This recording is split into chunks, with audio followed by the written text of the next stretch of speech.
Magandang umaga po sa ating lahat. Naway huwag kayong magsawang makinig po sa lahat ng mga ipinapamahagi ko para matuto po tayo. At sa umagang to, sana'y nagising tayo ng may ngiti sa ating mga labi at nakapagpasalamat sa ating Amang Diyos na nasa langit sa buhay na pinagkalbo sa atin muli, upang may pagkakataon pa tayong magbago at ituwid ang ating mga sarili at itama ang ating mga pagkakamali at sundan lamang at ang kalooban lamang ng Diyos ang siyang magharinawa sa ating puso't isipan. Sana'y makinabang po kayo at may paliwanag ko po sana sa inyo ng wasto at may pamahagi ko po sa inyo upang maipakapit natin sa pang-araw-araw nating pamumuhay sa mundong ito.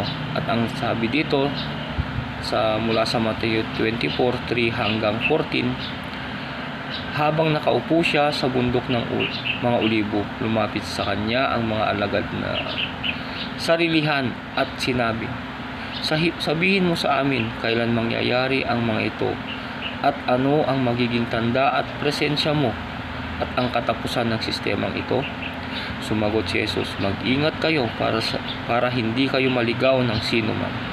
Dahil marami ang gagamit sa pangalan ko at magsasabi, ako ang Kristo, at marami silang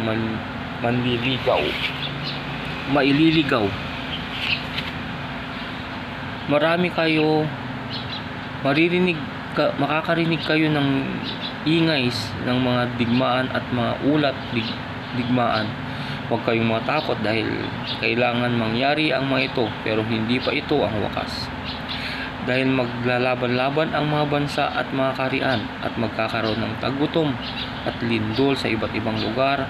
Ang lahat ng ito ay pasimula ng matinding paghihirap. Pagkatapos, pag-uusigin kayo ng mga tao at papatayin at kapupuutan kayo ng lahat ng bansa dahil sa pangalan ko. At marami rin ang nawawalan ng pananampalataya at magtatraidor sa isa't isa at mapupuot sa isa't isa. Marami ang magkukunwaring propeta at marami silang maililigaw, at dahil sa paglaganap ng kasamaan, ang pag-ibig ng kararami ay lalamig.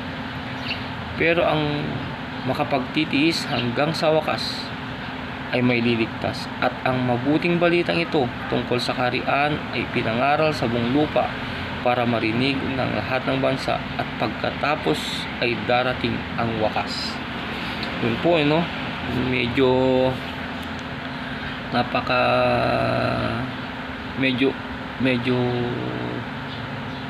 nagkakatugma na yung mga propesiya ng Biblia sa mga nangyayari sa atin ngayon, kasi may mga digmaan na si mga ibang bansa katulad ng Russia at Ukraine,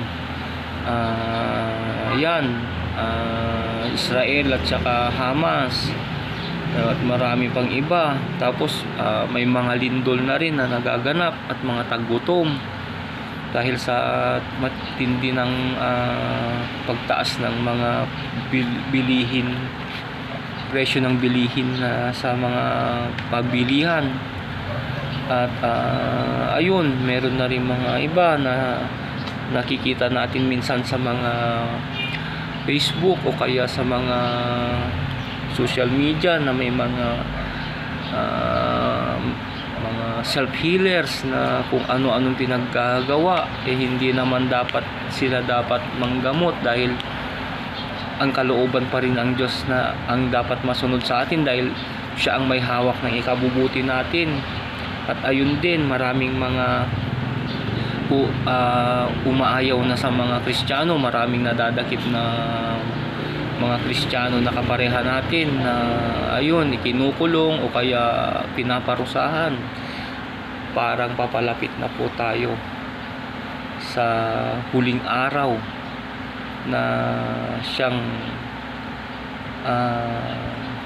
pinakakahihintay po natin, na ang paglilinis ang mga nararapat at hindi nararapat na manirahan sa paraisong inihanda at paraisong inihanda dapat sanang tirahan natin ng ating Ama Diyos na nasa langit. Pero may pagkakataon pa naman po tayo magbago. Ako rin, hindi po ako perpekto. Isa pa rin akong makasalanan. Dahil ipinanganak akong makasalanan. Hindi po ako banal at hindi po ako sakdal na ipinanganak. Dahil lahat tayo ipinanganak na makasalanan at madali ring makatanggap ng tukso. Pero sa pamamaraan niyon, kung tayo man ay nakagawa ng pagkakasala po at nasa atin ang ating amang nasa atin ang banal na espiritu, magsisisi tayo sa kasalanan na gawa natin at hihingi tayo agad ng kapatawaran sa ating Diyos. Pero kung nakakagawa tayo ng kasalanan na wala tayong pakialam, na kunwari na nakagawa tayo ng kinapupuutan ng ating amang Diyos na nasa langit, na wala man lang tayong takot at wala man lang tayong takot o kaya ay parang masaya pa tayo dun. Yun po ang tamang kasalanan na siguro wala na tayong pakialam sa pangakong inihandog sa atin ang amang Diyos na nasa langit, ang siyang buhay na walang hanggan. May pagkakataon pa po tayong magbago dahil ang ating tagapagligtas na si Kristo Jesus at saka sa ating amang Diyos na nasa langit nga pala, hindi niya tayo pinapabayaan. Mahal pa rin niya tayo. Inaantay niya tayong magbago upang mailigtas tayo.